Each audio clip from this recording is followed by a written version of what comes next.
And we're back. Finally, Eric Ten Hag has been sacked. My du'as have been accepted. Alhamdulillah, Alhamdulillah. Thank God. Thank God, Sub. Well, I don't know why you're sad. Just be honest. You're happy deep down. I'm happy. No, I'm happy. Because if you remember in that West Ham game, Yeah. we played awful. Yep. Well, actually, no, we didn't play awful. You switched it off for half time and you I go. switched off half time because I've seen how many chances And you said, I know where this is going. Where this is going. It's It's very the same- predictable. And that's all it was It's on the Eric same Ten Hag. story. It's the same story. And this guy didn't have a plan B or a plan C. It was Is that all- where it went wrong? Go He on, didn't have let's enough. start. Yeah, he didn't have enough cards up his sleeve. Was he tactically acute enough? Oh, he beat Pep Guardiola in a one-off final. I know always beating So him he as well. showed, no, but it's a final though. I get it. So he did have certain elements, but there was no consistency within the team. And all in all, it was probably the worst football we've seen. Even worse than Louis van Gaal.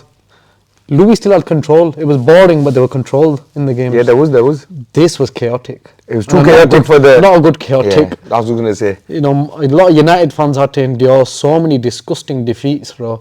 I'm not even going to mention the Liverpool and City games. Why is it that... Okay, was the bigger mistake that he was given a contract extension in the summer? And you mentioned the City game. Was that too much of a... I always said there's a lot of plasters that have been put on United in the last decade. I think that was a bandage, mate. That was massive. That was huge because of the performance, like you said. Yes. But you're saying it now as well, so it was a one-off. It was a one-off. And Why didn't you honestly, take that into consideration? Was it the fact that you beat City and the elation that you've beaten Man City? I think if you beat, like the way Van Gaal beat Palace, it was Crystal Palace, wasn't it? Yeah. And you thought to yourself, you should be beating Palace Yeah, anyway. 100%, okay. So on them vibes, you think, okay, well, he's been sacked. It was a bit unfair, but all in all, the football wasn't great either there. So you didn't really mind it as much when you realised Jose Mourinho is the next man in line. Okay, yeah. With Ten Hag, it just... No, let's go back to the summer, right? You had Tuchel available then. And other big managers were available as well at the time. Yes, Antonio Conte. yes. I'm just saying, throwing names out there, you know. So they could have maybe got rid of Ten Hag then instead of doing the extension, instead of buying even more players like Matthias de Ligt, for example. Like, and I'll quickly tie this point up because a three-man defence, which Amorim's going to play, he's always struggled in. So, and even like, I don't know, all the other players, Xerxes that he's bought now with him, 600 million he spent, for example. Should they have backed him again this summer, knowing that it's frail, it's fragile, he hasn't really got full control over the squad that he's already built up? I think the thing is, if you didn't back him this summer, then it'd have been stupid to give him the contract in the first place, the extension. So by giving him the extension, you had to provide him with the funds. Because you don't want United fans or even the manager himself coming out again this season with the same old bullshit from last season, saying, oh, he's had injuries, or the squad's not deep enough, or 2/3 of the squad is hidden, not the full squad. Which was true. They were fact on paper last season, weren't they? It wasn't his full squad. Fair. He did have a lot of injuries, and we gave him that benefit of the doubt. The fans. Fucking all the More than way. anyone, yeah. All the way, man. There were some fans that got fed up towards the end, but once that FA Cup final was This done, is what I mean, yeah. But that's the thing. So Us do fans- United fan standards need to be raised? They do. So, and another thing, do you think, honestly, with the new, and I've been saying this, with a lot of these big United channels, they're using their club for money, they're using the club for clicks, clickbait, for views, right? Do you think that it needs to be calmed down a lot more? Because that puts the pressure. Every single week there's something new about United. Every single day there's something brand new about United. And a lot of the time it's BS. I think in the English media, We just seen it before we you started. can't escape it. Manchester United has to be mentioned in one way or the other. And I'm not even saying this in a good way or whatever. Man United are mentioned every day, as you said, literally every day. If you go on YouTube, even on non-United channels, TalkSport, Sky Yeah, 100%, Sports, 100%. Even side channels, Manchester United are always mentioned, whether it's Liverpool's positive or it's website. negative. Liverpool's website has shown you that day. That cracked me up. Yeah, because they're obviously a bit butthurt the fact that even though they've got a good manager in and they've had a very, very good start, Ruben Amorim, they were out working for him. Yeah, they were in the summer. Yeah, I remember. They were. I know. There were a lot of coaches and teams and fans have wanted Ruben Amorim. That's the truth. And very highly rated coach. I've always rated him very, very highly. You know this. We're not just saying this for camera. I actually said before Ten Hag got appointed, when we were discussing at that time, me and Frey, I actually threw his name out a lot to you two, saying, you know what, Amorim's a good coach. He's doing a good job at Sporting Lisbon. I kept saying this on TikTok live. I'm going to say it in here. He inherited a very, very, very, very poor Sporting Lisbon. Squad. They never won in 19 years. They had unbelievable civil war going on at that club. I think the year before he joined, I don't even know if you know this, but a lot of the fans know this, or casual football fans. The fans broke in to the training ground and they attacked the players. I think 2 or 3 of the players required stitches. It was, I think, the year Nani was playing for him, right? The president had to get involved. This just before exact is making maybe United fans more happy that this is the coach that you're getting, right? This is what he walked into. He walked into literally a civil war. Sporting Lisbon was not stable at all. Hugo Vaiana, his sporting director, is his best friend. Those of you who know football will know Hugo Vaiana was a big talent at the 2002 World Cup. He ended up at Newcastle United. I actually thought Amorim was going to follow him to Manchester City this summer. I'm not going to lie. Well, there were a lot of murmurs in the background that they were lining up Amorim as their next replacement coach. And I think who would have a bit of intel on that? Omar Berrada. Oh, yes, he would, yeah. If anything, because we all know City plan in what?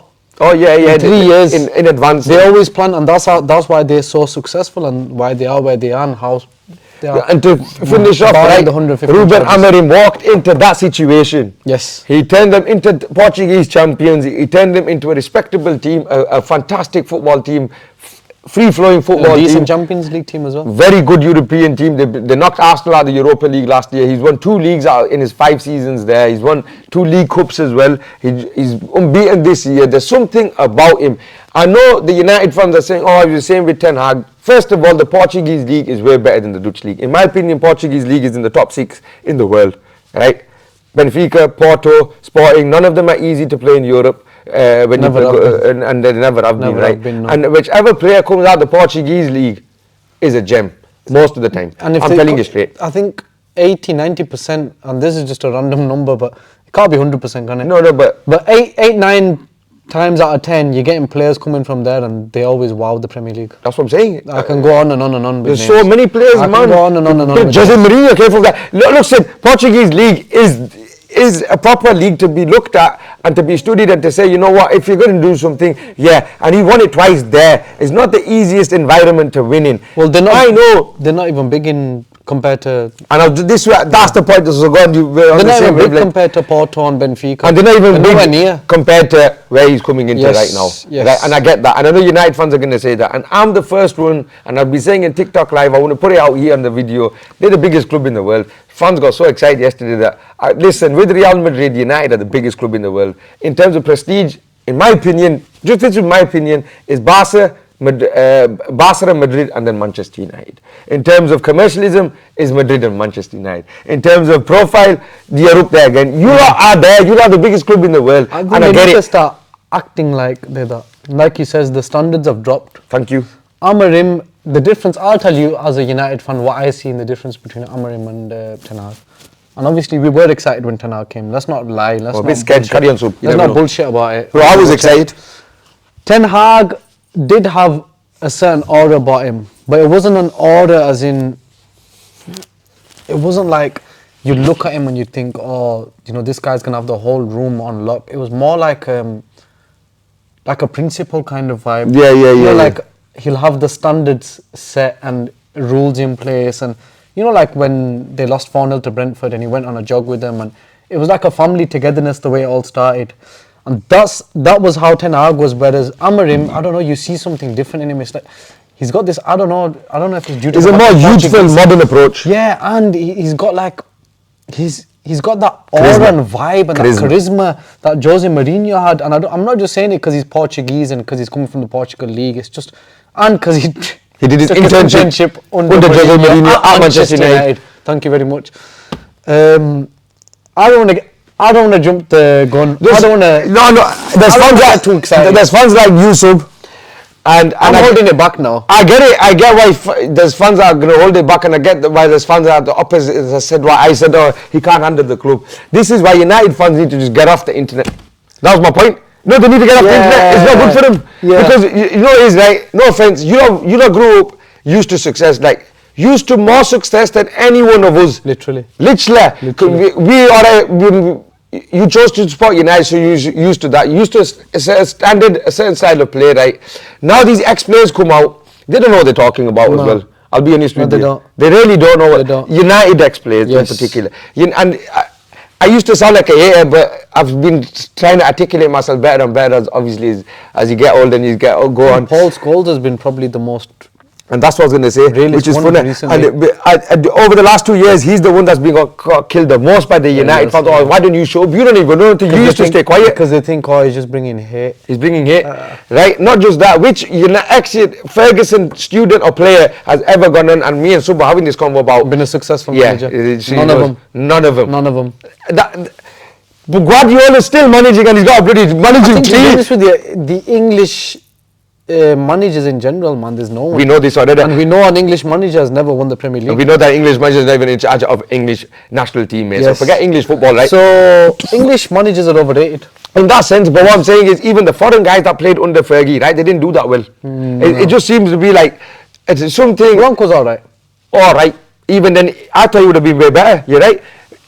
He started off where you thought, alright, Laurent Blanc, you won the World Cup, you won the European Championship, like you said, you've been at United, Barca, Inter, you got the experience. He kind of petered off, but the point being, right, so these guys need to, like you said, I think they all need to take a break, man. The ex-players, the fans, all these big players are going to try to make their money and their name, and they try, you know what, someone like Amorim's coming in now, he needs a little bit of time, a bit of breathing space. He's going to obviously, look, the squad he's inheriting is average. He's obviously going to need time to assess who's right for him and who's not. One thing I think is better than Ten Hag, he's going to coach.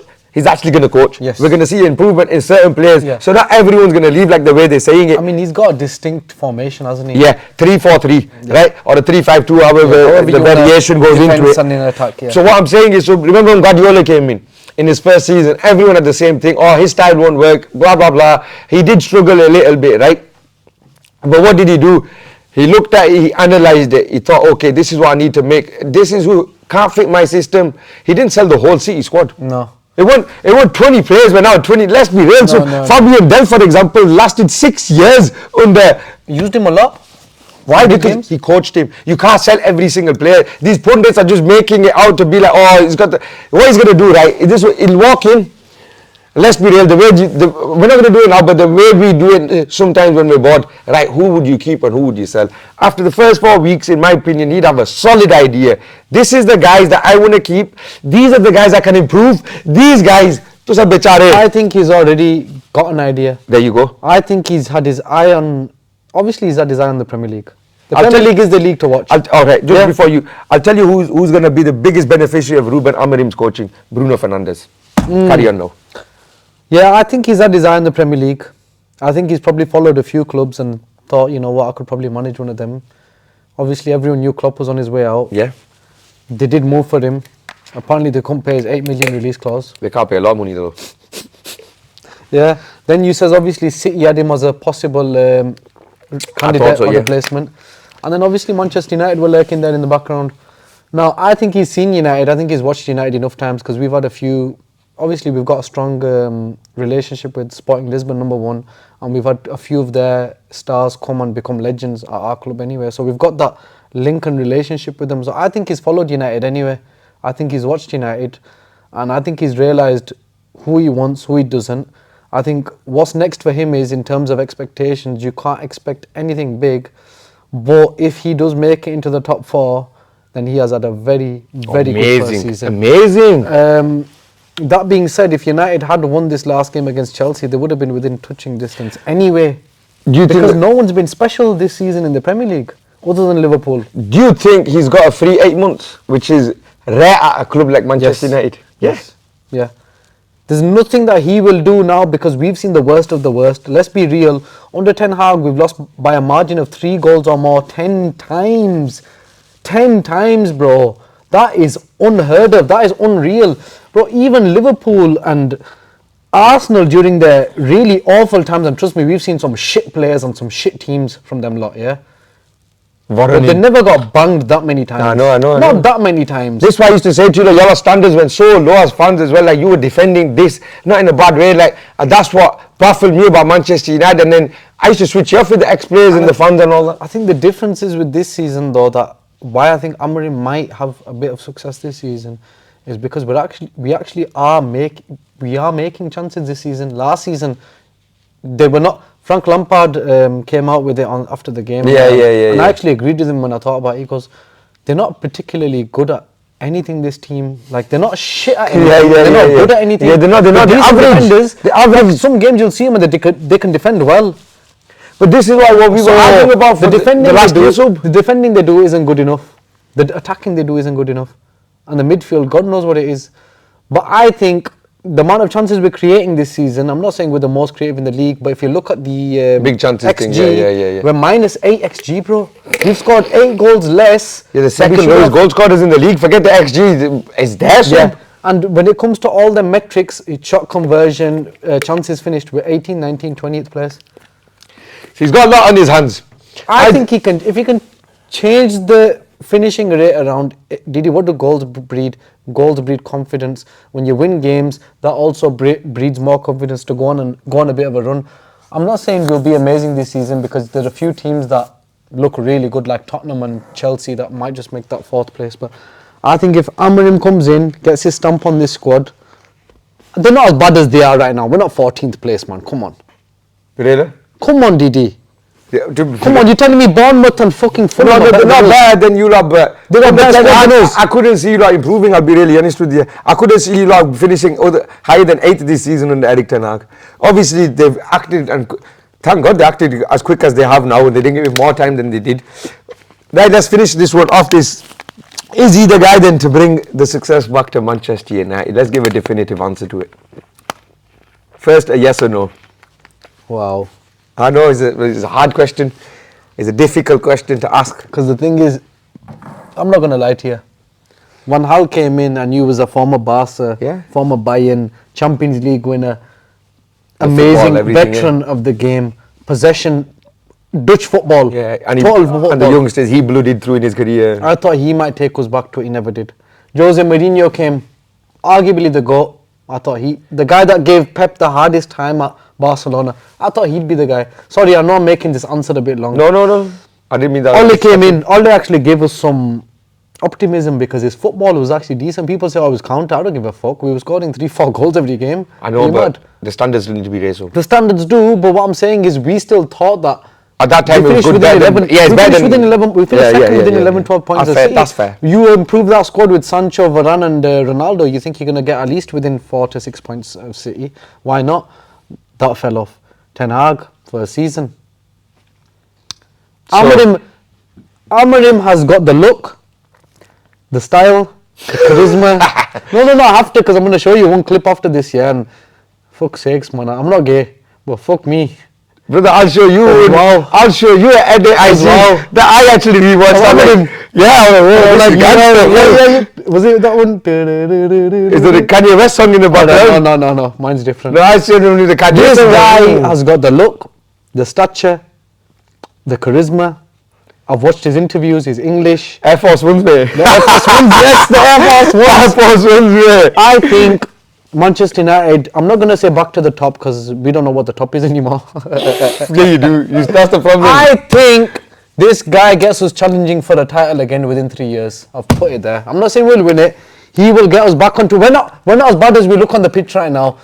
This squad is better than what it's showing. You could clip this, and hopefully this will make us big, and this is the one that's going to make us viral. Ruben Amorim will win the Premier League within 3 years. In 3 years at Manchester United. Chelsea... I'll tell you why. They've been playing some decent football and they've looked good this season. What did they do I'm just saying, what did they do last night? They're crap against Old Trafford anyway, so I was saying this on TikTok live. When's it? Oh yeah, you'll buy no. 11 years. Thank you, why didn't you answer? Is it a Hazard goal? Yeah. How do I remember so vividly? I watched it live when he curled it around. That's the last time they beat us. No, when that FA Cup. Yes, that's what I was saying. That's the actual last game they beat you lot in the Old Trafford. Exactly. So they've always been historically crap at that. But I understand what you're saying. I'm trying to say this team ain't as bad as it is. Yeah, the image as thrown out the table shows right now. Why I'm saying that he'll win it within 3 years, right, is because Guardiola's leaving in the next 2 years. It opens you for the rest of the league. Amorim by that time, and Arteta's already shown he's not really I don't know. I don't think he's going to win it. Maybe if Pep leaves, he might win it. I don't want to talk about that. It's not about Mikel today. It's all about Ruben Amorim. United's new manager, mate. Come on, Ruben! Like, share, comment and subscribe. One thing for sure, the fans are going to back him till the end, you know that. They need to, mate. All the way.